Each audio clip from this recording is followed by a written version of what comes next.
Boa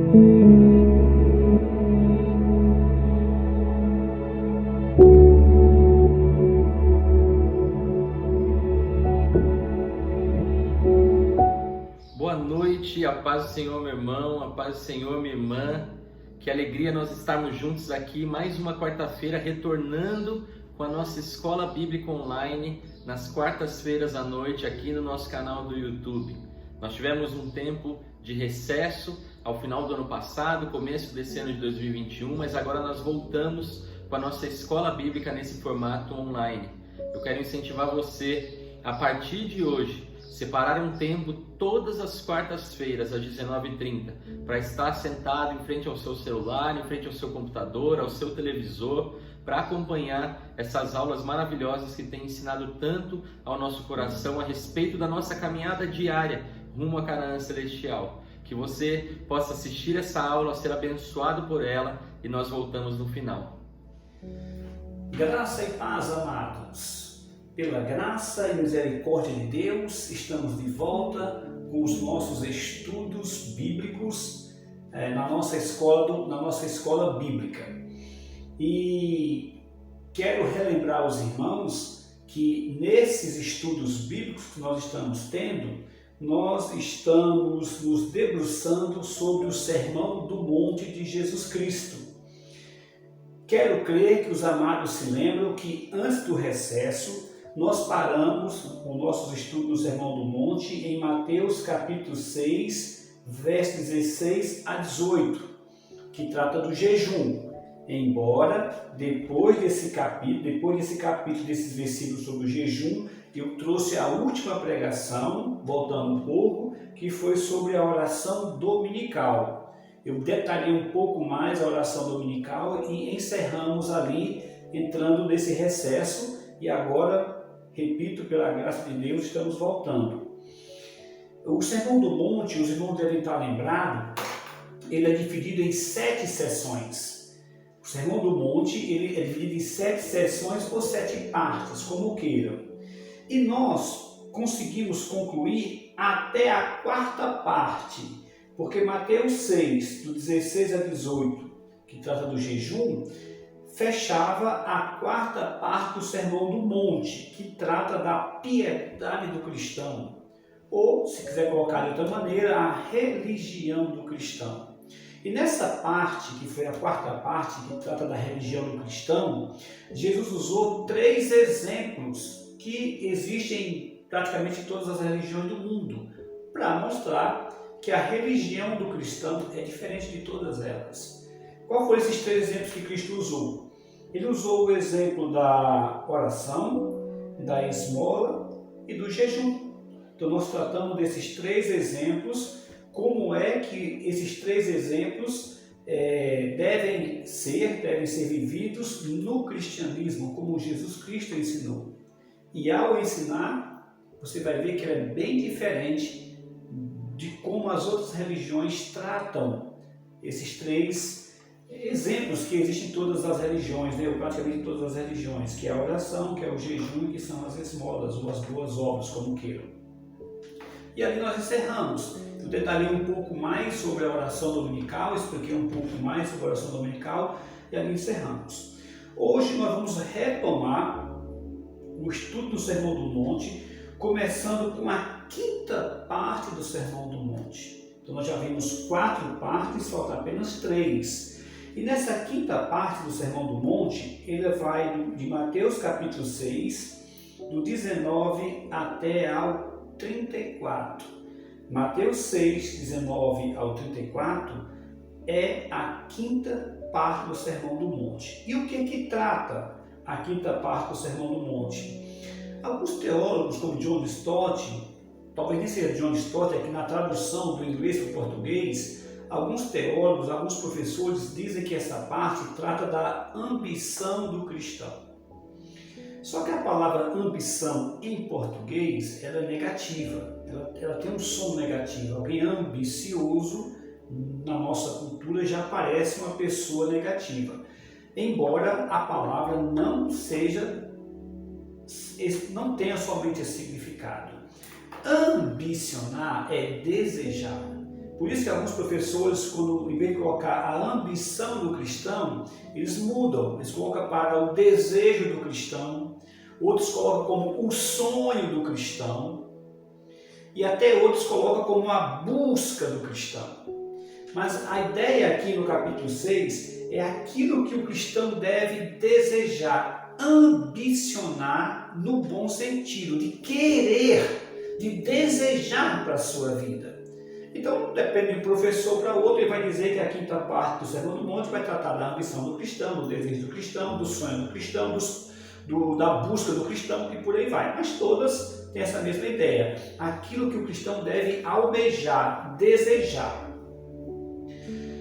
Como eu falei, ela vai do 19 até o 34. Hoje, nesse retorno que nós estamos tendo da escola bíblica, nós iremos ver Mateus 6, 19 até ao 24. Mateus 6, 19 a 24.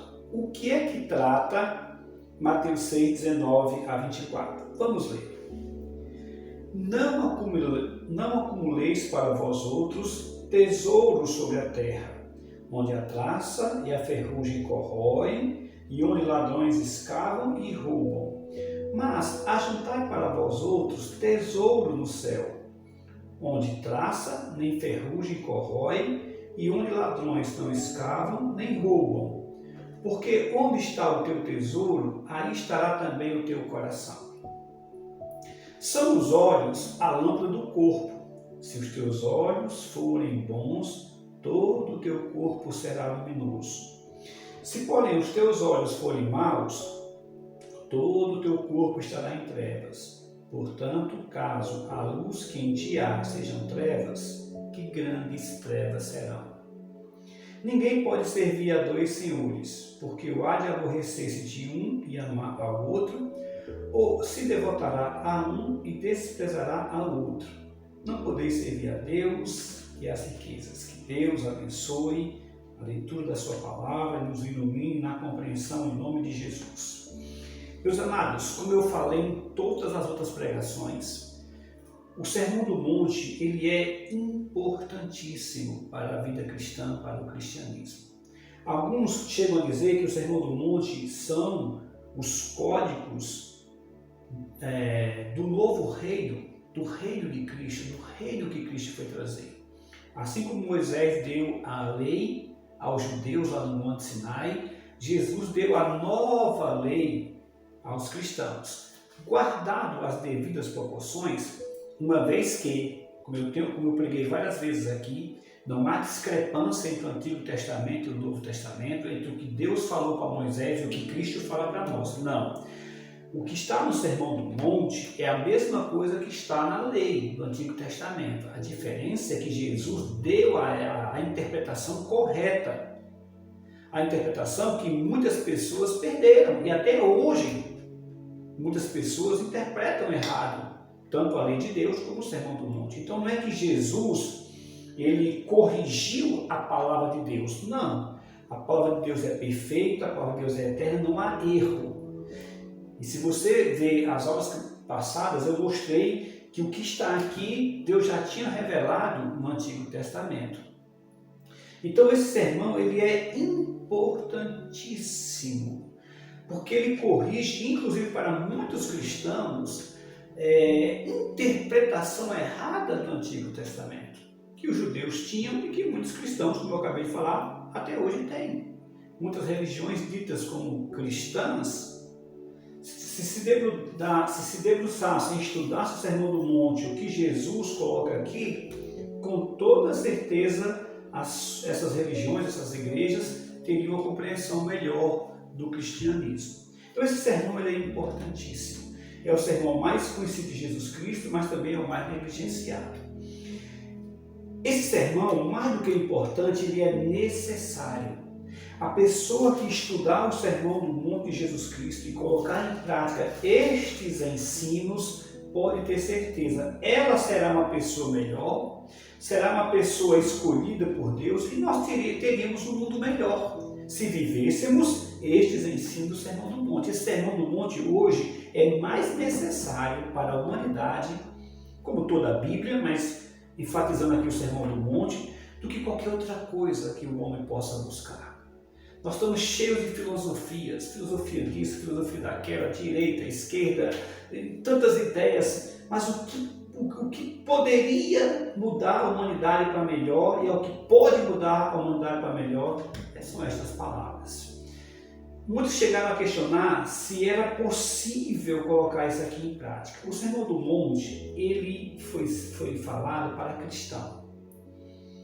Ele impacta o mundo de uma maneira geral, mas só aqueles que têm o Espírito Santo conseguem colocar em prática estes ensinos. É um sermão espiritual para pessoas nascidas do Espírito, que têm o Espírito Santo. Neste sentido, ele de fato é prático. E ele deve ser colocado em prática, como o próprio Cristo colocou, como os apóstolos colocaram. A estrutura do Sermão do Monte, essa é uma coisa maravilhosa. Como eu falei para vocês, o sermão é dividido em 7 partes. Isso é interessante, porque 7 é um número judaico importante para o judaísmo. 7 na Bíblia tem a ideia de plenitude e plenitude de Deus. Então o sermão tem 7 quadros, mostrando que os ensinos aqui são plenos. Ele engloba uma plenitude do que Cristo quis passar para os seus discípulos. Então isso é interessante, é importantíssimo, o sermão ser dividido em 7 partes, certo? Só para você lembrar, eu já falei, mas só para lembrar, a primeira parte do Sermão do Monte trata do caráter do cristão. Mateus 5, de 3 a 12, onde tem as bem-aventuranças. A segunda parte trata da influência do cristão. Já que vocês são assim, influencia o mundo. Por isso que nessa parte ele diz que o cristão é sal da terra e luz do mundo. A terceira parte é a justiça do cristão, que é a parte mais difícil. Uma vez que você tem o caráter de Cristo, você deve influenciar o mundo como Cristo influenciou, sendo sal ou sendo luz. E uma vez que vocês influenciam, vocês mostram para o mundo a justiça de Deus, a justiça do cristão, que excede a todos os ensinos e conhecimentos que nós temos, inclusive dos escribas e fariseus. Depois ele mostra a piedade do cristão, que poderia ser colocado como a religião do cristão, que foi o que nós vimos na última parte que nós vimos. E nessa religião do cristão, na piedade do cristão, nós vimos a questão das esmolas, da oração e do jejum. Agora, nessa quinta parte, eu vou usar o termo que John Stott usa, no bom sentido, a ambição do cristão, ou o desejo do cristão. Nessa parte em que eu vou tratar da ambição do cristão, ou do desejo do cristão, eu queria que você prestasse atenção em 2 coisas. Na parte anterior, quando ele tratou da religião do cristão, da piedade do cristão, ele falou de algo secreto, da sua vida particular com Deus, da sua vida secreta com o Pai. O Pai que vê em secreto. Foi isso que ele tratou na parte anterior, tanto em relação às esmolas, Mateus 6, versículo 2, como também na questão da oração, Mateus 6, versículo 8, Fecha a porta e entra no teu quarto e o teu Pai que vê em secreto te recompensará. Como na questão também do jejum. Tudo era feito, entre aspas, secreto, de você para com Deus. Em outras palavras, na parte anterior, ele destacou a sua vida particular. A vida particular do cristão com Deus. Mas, se você prestou atenção no que eu acabei de ler, na quinta parte que nós começamos agora, ele vai tratar da vida pública do cristão. Veja como é bem estruturado o Sermão do Monte. Se na parte anterior, na sessão anterior, que tratava da religião do cristão, tudo que ele usou como exemplo, oração, jejum e esmola, tinha a ver com a nossa vida particular, a partir daqui ele vai tratar da vida pública do cristão. Ele vai destacar como deve ser a nossa vida em público. Em relação a dinheiro, que nós vamos ver agora, em relação a bens, em relação a alimento, em relação a bebida, em relação a roupa, em relação a sonhos e desejos. Então, essa quinta parte vai tratar da vida pública do cristão. Tudo o que o cristão faz, mesmo que sejam coisas que não sejam tipicamente religiosas, como trabalhar, ganhar dinheiro, comprar comida, se vestir, isso não são basicamente coisas religiosas, mas ela tem que carregar este parecer religioso. Por quê? Porque se quando nós fazemos as coisas em secreto, oração, jejum e esmola, nosso Pai, que enxerga tudo que nós fazemos em secreto, vê e nos recompensa, do mesmo jeito, aquilo que nós fazemos público, que Deus vê, mas que os homens vê também, tem que carregar as cores da nossa religiosidade, da nossa fé em Jesus Cristo. Eu coloquei aqui o seguinte: tudo que o cristão faz, por mais secular que possa parecer, é religioso. Porque de um lado, teu Pai Celeste vê em secreto. E por outro, teu Pai que vem em secreto sabe da sua necessidade e te recompensa. O cristão, ele tem que ser íntegro, ele tem que ser total. O que ele é no seu quarto secreto com Deus, ele deve ser lá na feira, lá no mercado, lá no shopping, lá no seu trabalho, lá na sua escola. Ele é assim dentro de casa, ele é assim na rua, ele é assim no seu quarto secreto, conversando com Deus, mas ele é assim fazendo qualquer outra coisa no mundo secular, no meio das pessoas. Então ele vai tratar agora do cristão e a sua vida pública. Aqui ele começou tratando sobre tesouros.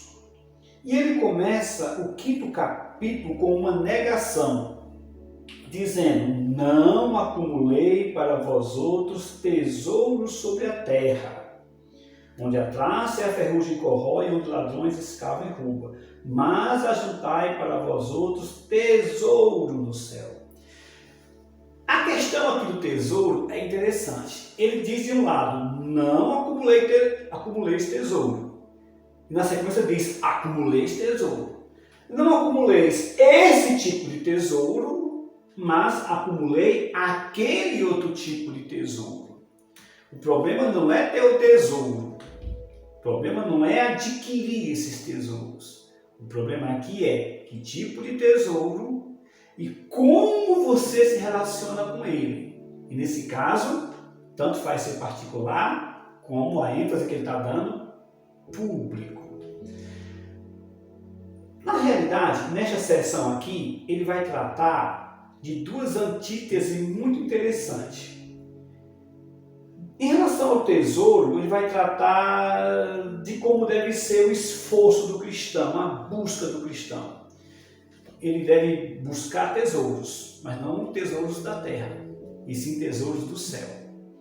A outra antítese, ele vai tratar das duas condições físicas. O cristão tem que ter cuidado, porque ele pode ter a condição de luz ou a condição de trevas, que está no versículo 22 e 23. Cuidado, se a luz que há em ti for trevas. Então ele está falando dessa motivação. Se na busca do tesouro envolve esforço, no relacionamento com esse tesouro, a preocupação é com a motivação. E ele encerra essa parte tratando da dependência. Você não pode ter dois senhores, você não pode depender, amar, se entregar a dois senhores. Você entrega um ou você entrega outro. Que ele vai tratar nessa questão do tesouro que eu vou detalhar daqui a pouco. E ele encerra essa sessão tratando das duas preocupações do cristão. O cristão tem que ter duas preocupações na sua vida pública. Ou busca a sua satisfação, ou busca a sua realização própria, ou se preocupa em buscar o reino de Deus em primeiro lugar. Agora, nesse panorama que eu estou dando, tem vários detalhes que nós vamos tratar agora. Então vamos lá. Quando ele trata do tesouro, a primeira coisa que nós temos que falar é o que não significa isso. Quando ele diz, não acumuleis para vós outros tesouros sobre a terra, isto não significa algumas coisas, como muitos pregam, inclusive muitos cristãos, que não estudam corretamente a palavra de Deus. Primeiro, não significa que é errado você ter propriedades.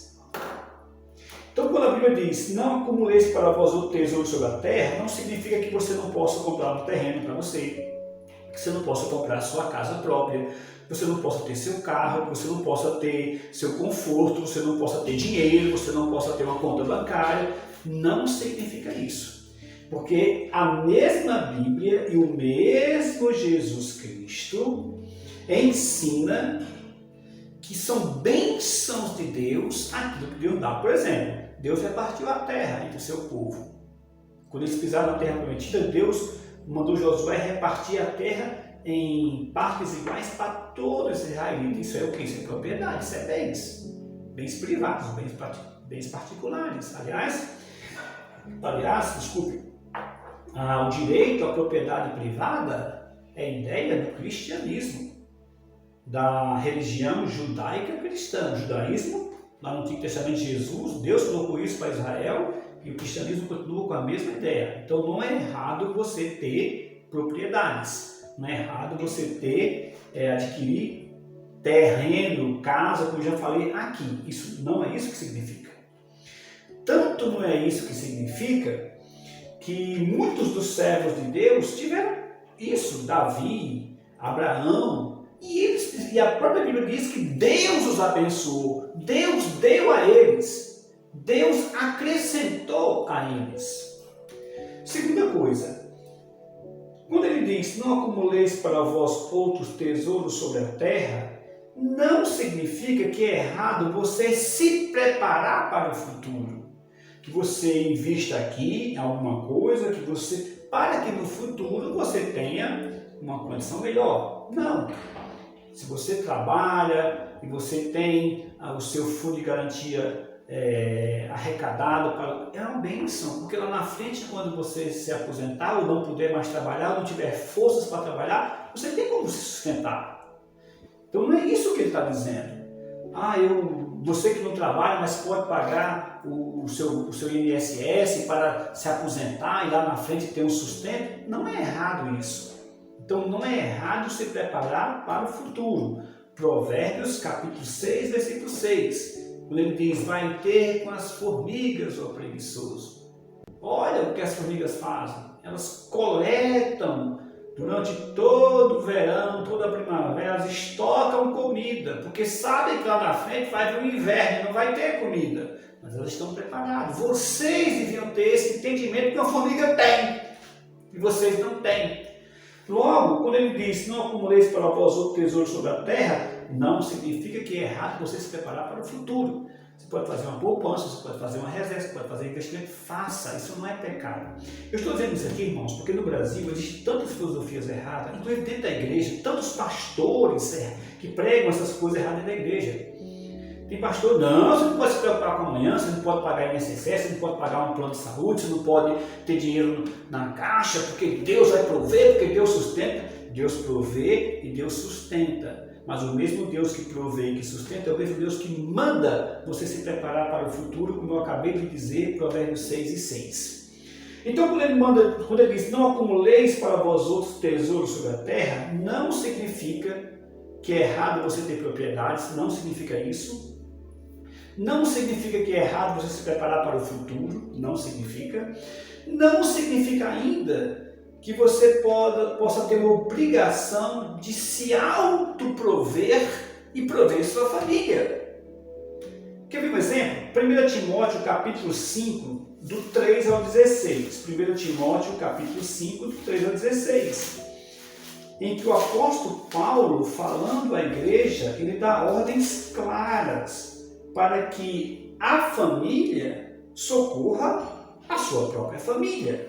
1 Timóteo, capítulo 5, versículo 3 em diante. Honra as viúvas verdadeiramente viúvas.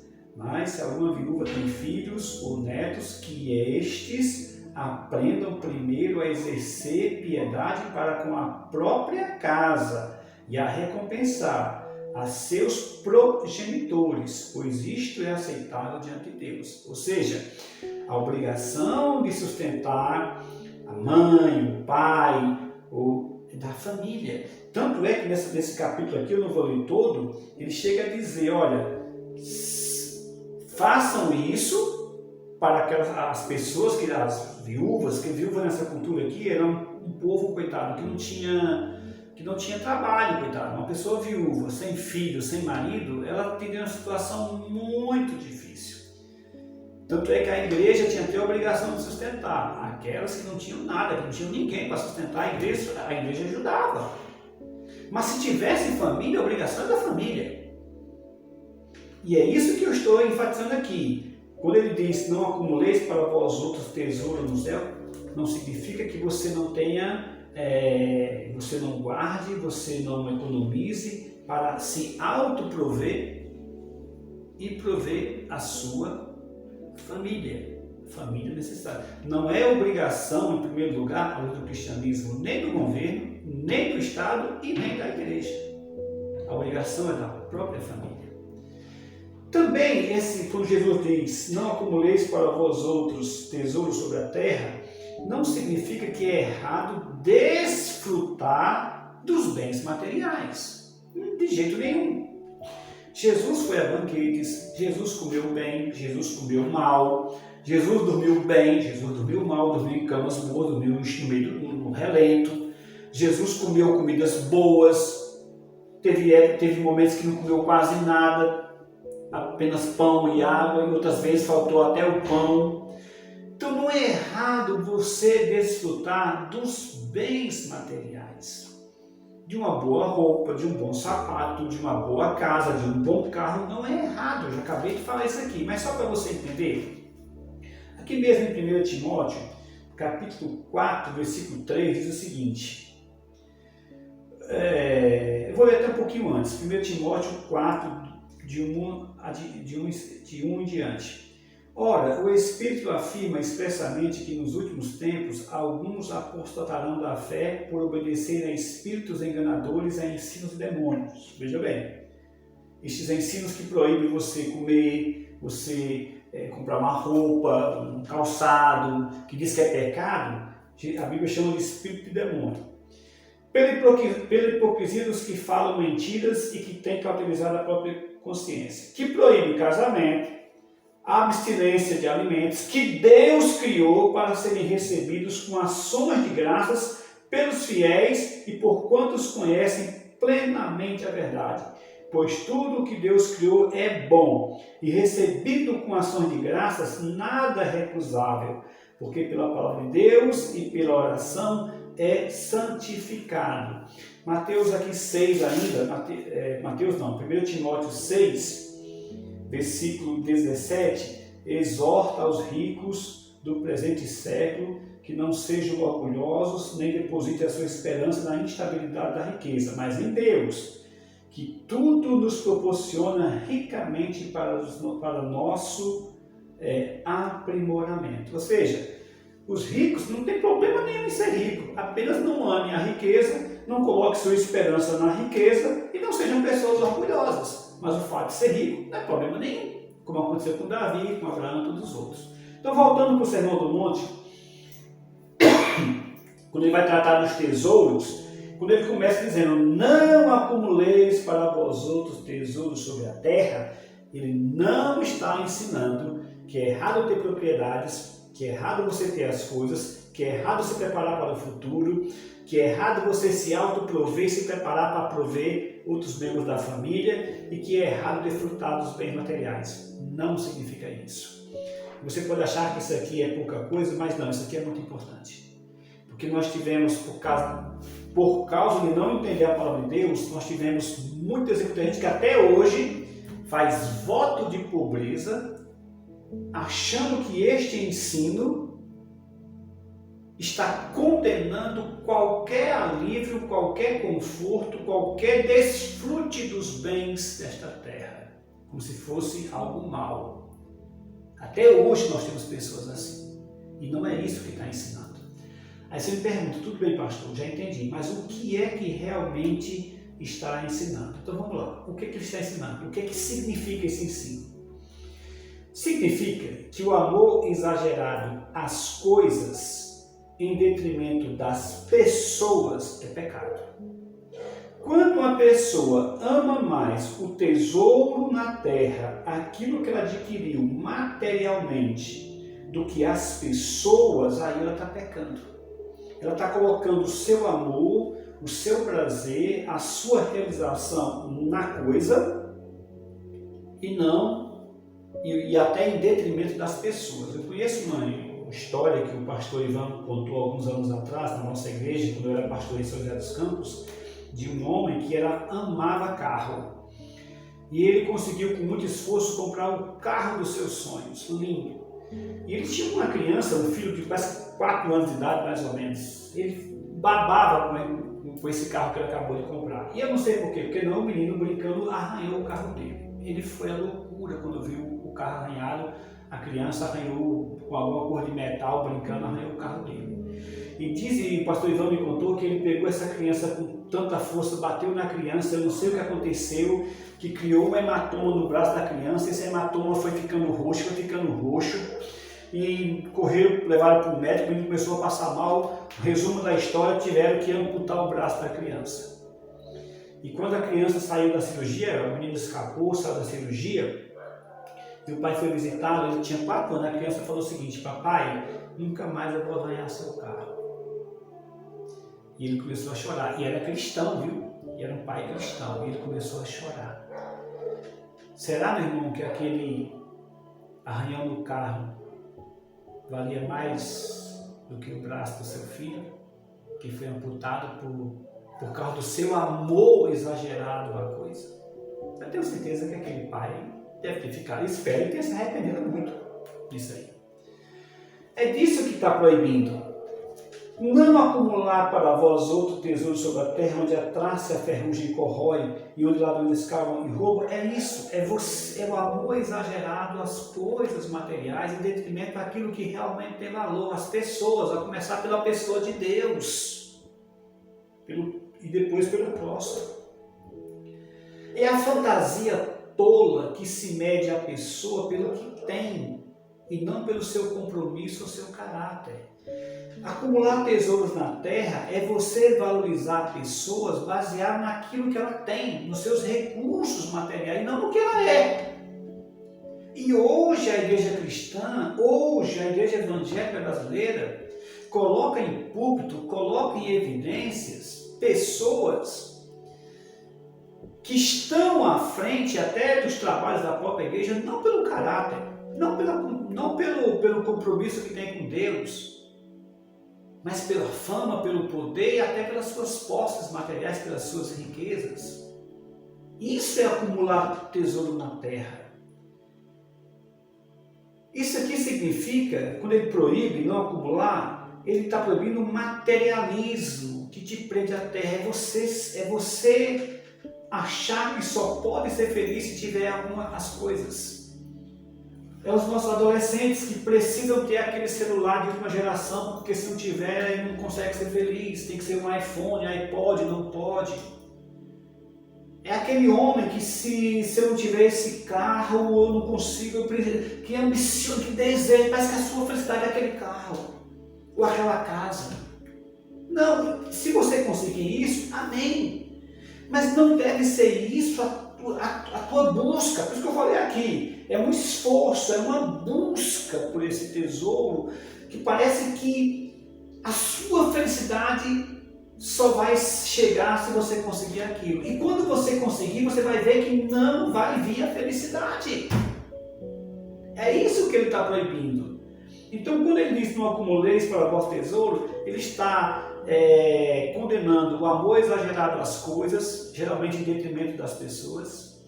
A fantasia tola que se mede as pessoas pelo que elas têm e não pelo seu caráter e pelo seu compromisso. Ele está condenando aquele materialismo, aquele desespero em ter coisas, materialismo muito presente nos dias de hoje.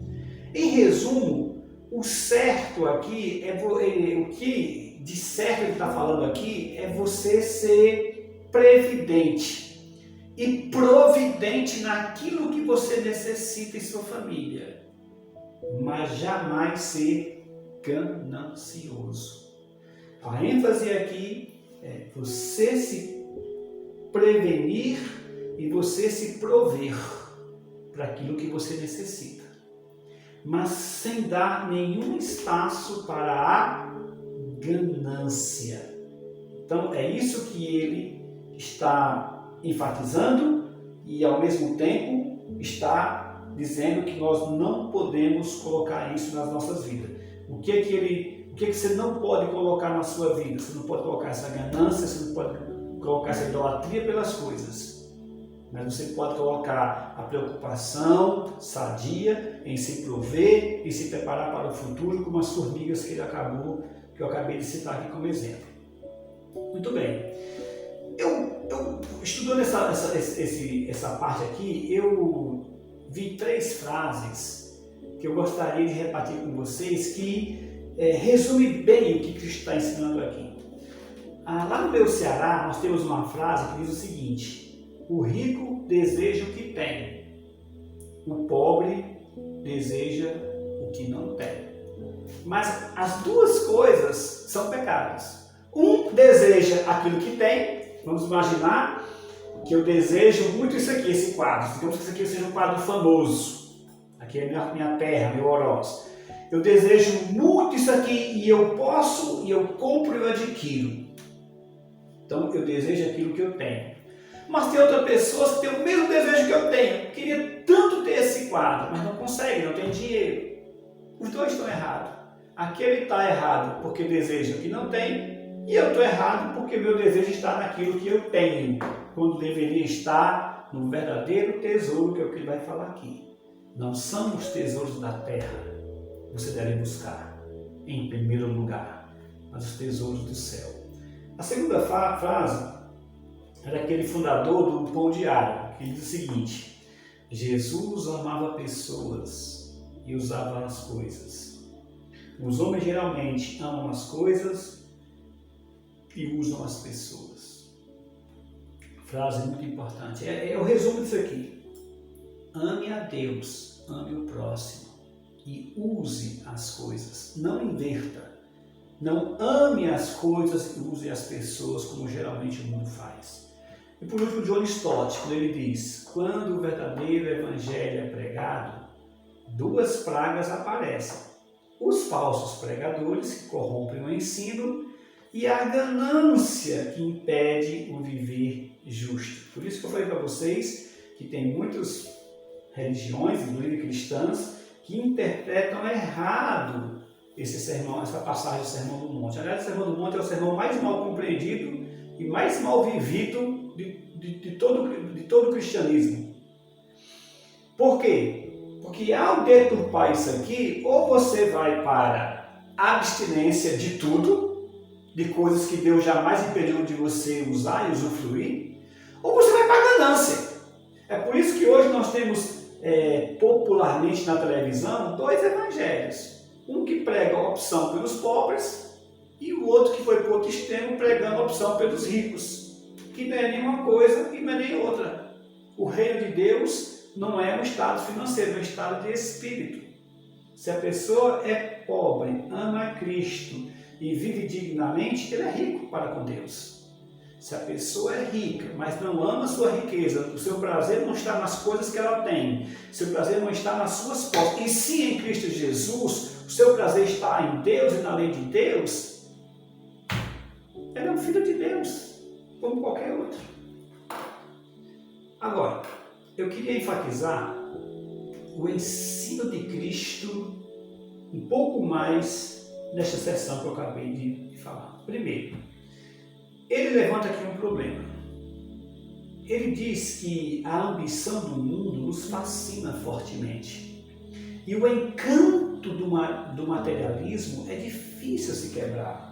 Porque ele vai dizer: não acumuleis para vós outros tesouros sobre a terra, onde a traça e a ferrugem corroem e onde ladrões escavam e roubam.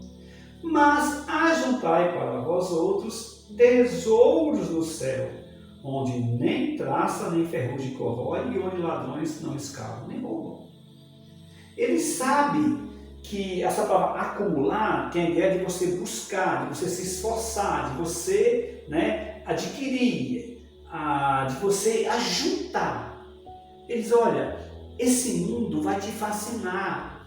A ambição do mundo vai te fascinar fortemente. O materialismo nos encanta. Ter as coisas é uma coisa que nos encanta. É uma coisa que nós buscamos. Ele diz, não faça isso.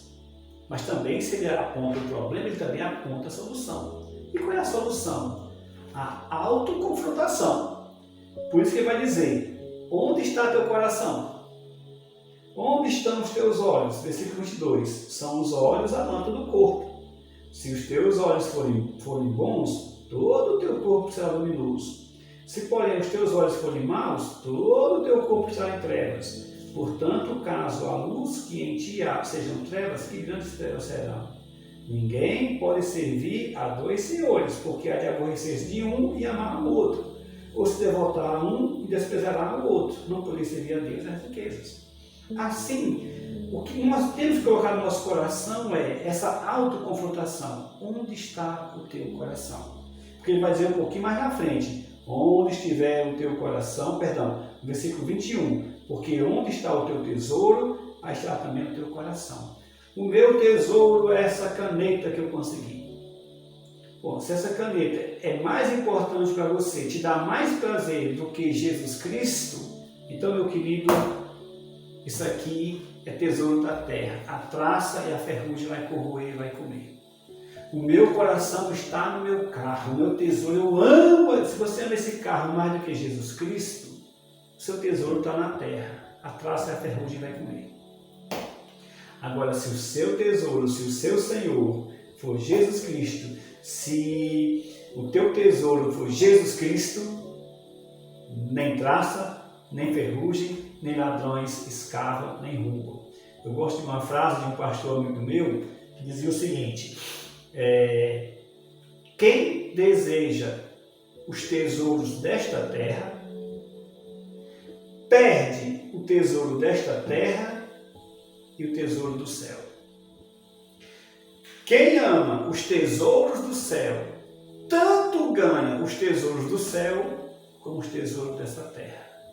Depende onde estiver o seu coração. Eu quero enfatizar um pouquinho mais ainda esse ensino de Jesus aplicado de 4 maneiras. E aqui eu começo a encerrar. Eu chamo isso aqui de ensino aplicado de Jesus. O primeiro ensino que fica claro aqui é a infelicidade das riquezas da terra. Meu amado irmão, eu sei que é difícil, principalmente você que é jovem, crê no que eu vou falar. Mas aprenda, principalmente você que é jovem, logo. Eu, graças a Deus, posso até dizer que aprendi um pouco sobre isso, jovem. Mais pelo fato de eu não ter mesmo, do que propriamente pelo ensino bíblico. Mas relativamente jovem, eu adquiri, através dos pastores que eu conheci, e que enfatizaram muito isso na minha vida, esse ponto que eu vou falar para você. Qual é o ensino aplicado de Jesus? Primeiro, acredite, é uma infelicidade colocar seu prazer nas riquezas da terra.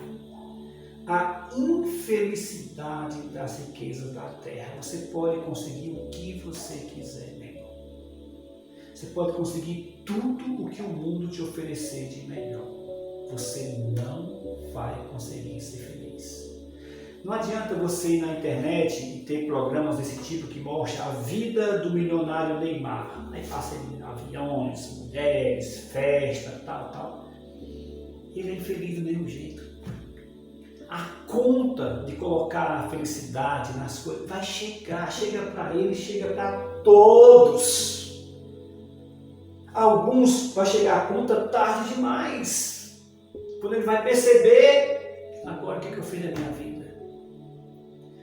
Acredite, as coisas dessa terra, por melhor que sejam, não vão nos fazer felizes. Eu repito, não é errado você desfrutar das coisas boas desta vida. Não é errado você desfrutar de ter um bom carro. Não é errado você desfrutar de ter uma boa casa. Não é errado você desfrutar de um bom plano de saúde. Não é errado você desfrutar de uma boa comida. Não é errado você desfrutar de uma boa roupa, de um bom celular. Não é errado desfrutar disso. Errado é você achar que isso é que te faz feliz. Aí danou-se tudo. A infelicidade das riquezas. Jesus gastou todos esses versículos para nos colocar nisso aqui. Onde está o teu coração, aí também estará o teu tesouro. É da terra, é a ferrugem e a traça vai corroer, vai comer. Os ladrões vão escavar e roubar. Não permanece. A ideia é essa aqui, não tem permanência, não dura. Segunda coisa, a loucura da idolatria das riquezas da terra. Tem pessoas que realmente idolatram conquistas humanas, que às vezes ele mesmo, realizações próprias deles. Idolatram mesmo e colocam essas realizações acima da maior realização que uma pessoa pode ter, que é a realização de conhecer Deus, de ter Jesus como seu Senhor e seu Salvador. Crentes fazem isso. A maior conquista, a maior realização, a maior riqueza que nós podemos ter é ter Jesus como nosso Senhor e nosso Salvador. É ter o Espírito Santo morando em nós. É conhecer Deus. O mundo inverte, faz você idolatrar as coisas da terra. Foi o que Satanás ofereceu a Jesus. Eu te dou todas as riquezas do mundo. Ele queria que Jesus adorasse aquelas coisas, desejasse aquelas coisas. E Jesus, só a teu Deus adorarás. O terceiro ensinamento é a futilidade das riquezas da terra. São fúteis. São fúteis. Por melhor que você tenha, são fúteis. Freddie Mercury, quando morreu, deixou uma fortuna de bilhões. Ele tinha Ferraris, ele tinha Subarus, aquele carro famoso na sua garagem. Ferraris que valiam meio milhão de dólares, ou até mais do que isso. Tem Ferraris que valem, sei lá, 2, 3 milhões de dólares. E quando ele morreu, aquilo ali é fútil. O que adiantou aquela Ferrari? Se a pessoa morreu sem Jesus Cristo? Fútil. E por último, o quarto e último ensino é a loucura do amor às riquezas da terra. Então, em Mateus 6, 19 ao 24, Jesus está tratando do relacionamento público do cristão.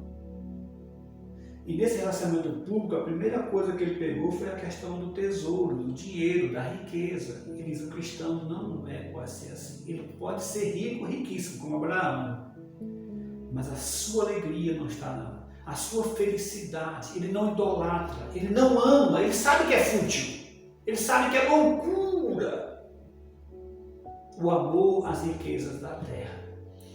Eu não vou ler para você, mas se você for lá depois em Crônicas 29, 1 Crônicas 29, quando o templo é construído, e Davi faz uma doação para o templo, ele doa milhões em dinheiro para construir o templo. Não sei quantos quilos de ouro, de prata, é uma fortuna. Até para as dobradiças da porta tinha que ser tudo de ouro.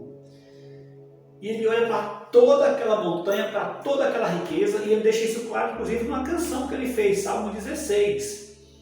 Ele olha para toda aquela riqueza e diz o seguinte: outro bem não possuo. E bem aí é bem material, é dinheiro mesmo, é o ouro. Ele diz: outro bem não possuo, senão a ti, ó Deus. O homem mais rico do mundo, o rei Davi na sua época, olha para aquela montanha de ouro e diz: eu não possuo nada. O bem valioso que eu tenho, o verdadeiro bem que eu tenho, o bem realmente precioso que eu tenho, não é essa montanha de ouro, mas é Deus. É isso que Cristo está ensinando. Se Davi amasse aquele ouro, ele seria condenado. embora tivesse todo aquele ouro. Mas mesmo tendo todas aquelas montanhas de ouro, ele amava mais a Deus e o reino de Deus. É por isso que essa sessão termina dizendo o seguinte: buscai, pois, em primeiro lugar, o seu reino e sua justiça, e todas estas coisas serão acrescentadas. Então, no ensino aplicado de Jesus nessa passagem, nós podemos tirar essas 4 lições. Quais são elas? A infelicidade das riquezas da terra, a idolatria das riquezas da terra, a futilidade das riquezas da terra e, por último, a loucura do amor às riquezas da terra. Lembra aquela passagem de Jesus lá em Lucas 12, 20 e 21? Aquele homem que derruba seus celeiros, constrói celeiros maior e vai juntar tudo e diz para sua alma, come, regala-te. Aí Jesus responde para ele: louco, esta noite vão pedir a tua alma e o que tu tens entesourado para Deus. Ele não tinha nada. Sabe por que ele não tinha nada? Porque esse ensino aplicado de Jesus, ele não acreditava. Ele fazia o contrário. Ele não acreditou que as riquezas da terra não traria felicidade, não. Ele fez o contrário. Por isso que Cristo falou: louco, essa noite vão pedir a tua alma e o que tu tens entesourado para Deus. Nada. Sabe por quê? Porque ele não aprendeu esse ensino aplicado de Jesus. A infelicidade das riquezas da terra, a idolatria das riquezas da terra, a futilidade das riquezas da terra e a loucura do amor às riquezas da terra. Que Deus aplique esse ensinamento aos nossos corações. E até a próxima aula, se assim Deus nos permitir. Deus te abençoe. Amém. Louvado seja o Senhor pela vida do pastor Helder, que mais uma vez nesse ano que se inicia tem dedicado o seu tempo, entregue ali os seus conhecimentos, os seus dons a serviço da nossa comunidade.